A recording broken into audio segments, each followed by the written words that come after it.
Hey guys, Steven here back with another video, and today I'm going to show you how you can sort of turn your photos into this moody, very colorful looking photo.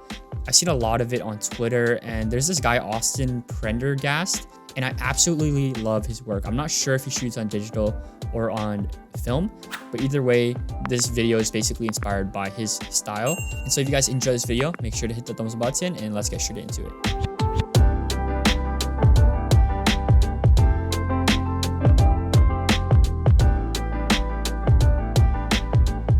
So first things first, this style sort of requires you to shoot a certain way. What I mean by this is you would need some sort of light source. So you can see like there's windows and lights inside. And so this is at a cottage I was at a couple months ago. You might also want to do like a long exposure shot where it actually takes 15 seconds to take the photo, so that any light source is sort of like glamorized and sort of like washed out. So typically this works at night because the lights are more visible, and I see this a lot with film photography, and you'll see why like it looks good once I start editing. So the first thing when it comes to this sort of moody look is you want to sort of flatten out all the levels. So you can see it's quite bright here. You want to dull everything out so that it's sort of like the same brightness level, if that makes sense. So first thing I can do is lower the highlights and just make it look super flat. And I turn down the brightness so you can see the before and after. The light sort of outshined everything, which is fine. I'm also going to turn down the clarity just so that it's a little bit softer and it creates a very moody look. And the last thing I'm going to do in terms of lighting is I'm just going to adjust the curves. So I actually would recommend you check out the newest version of Adobe Lightroom Classic because they have color curves as well. So you can see you can adjust specific colors, which is what I'm going to do predominantly in this video. The last thing you can do is just adjust the curves. I sort of just eyeball it. If you don't know how curves work, basically this is the midtones, these are the shadows, and these are the highlights. So when it comes to these colors for the red, green, and blue channels, I'm really just going to eyeball it. And what I always try to do when it comes to this editing style is I always try to add colors that are not there and colors that sort of complement each other. So if you look at the color wheel, the ones that are opposite from each other typically look better together, like blue and orange and yellow and purple. That's why you see like the Lakers with yellow and purple, right? So to start off all these channels, I'm just gonna make 2 points and I'm gonna make an S curve. So you can see what an S curve is. It's like a slight bend upward, and you can see I can adjust this channel and it adds the color red. So that's actually what I want.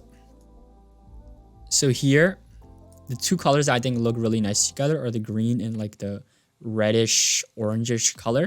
I think that looks super, super nice. So if I wanted to adjust specific parts of the photo, like the window, I would just determine if it's a shadow, if it's a highlight. So because it's a highlight, I would go to the top and make a point. And if I adjust it, you can see it adjusts that certain area, but I don't want to do that. If you guys don't have this new update, you guys can also use this color grading adjustment where you can sort of change specific colors. So it's very similar. I just like the flexibility of being able to sort of adjust curves and do it very precisely. So we're gonna go on to green now. So I want to add as much contrast as possible, meaning I want contrast in colors, I want contrast in lighting. So the reason why I'm actually using these curves is to add different colors. So it's not just a flat photo with no character to it. So right here, I don't really like the purple, so I might go the other way or not even adjust the midtones like that. So I actually like how this yellow looks in the window. So might increase it a little bit. I think I'm gonna keep like the shadows the same. So if we just go before and after right now, you can see there's a dramatic difference. You can see the colors we added is really like a darker green, and we added like orange and like red highlights. You can see around the window here, if we go before and after, there's a dramatic difference. Like that color didn't exist before, and that's sort of like the editing style I'm going for.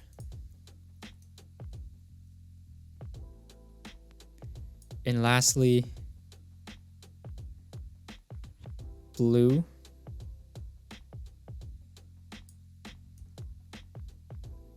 So it's very slight changes. Like If you're changing these curves, you just want to look at specific colors you're adjusting. So here, you can see like it's blue. I'm really just looking at the roof right here because that's sort of the blue that's adjusting. So the more I shift this, the different the blue looks. And I don't really want a super blue like this.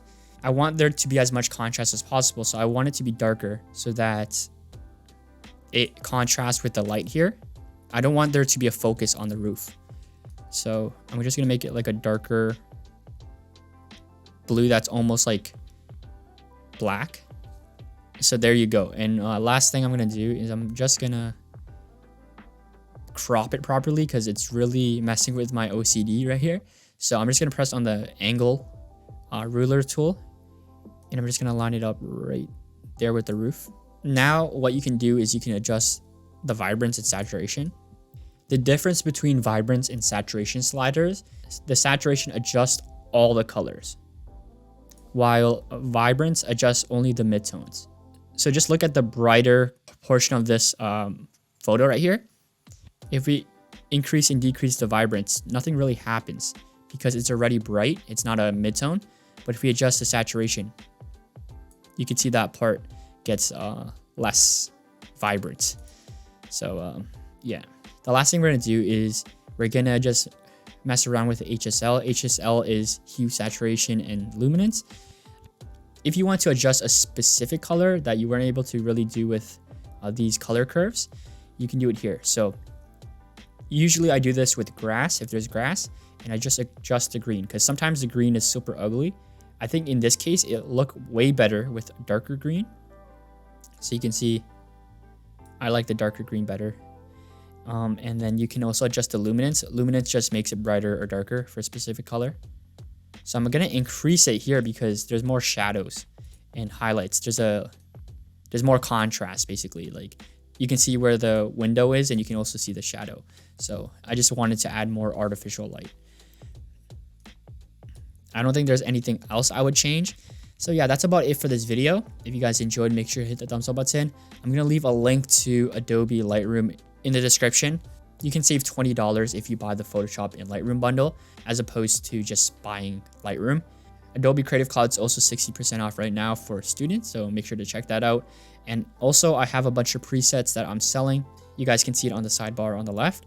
But yeah, if you guys enjoyed, make sure to hit the thumbs up button. My name's Steven, and I'll see you in the next one.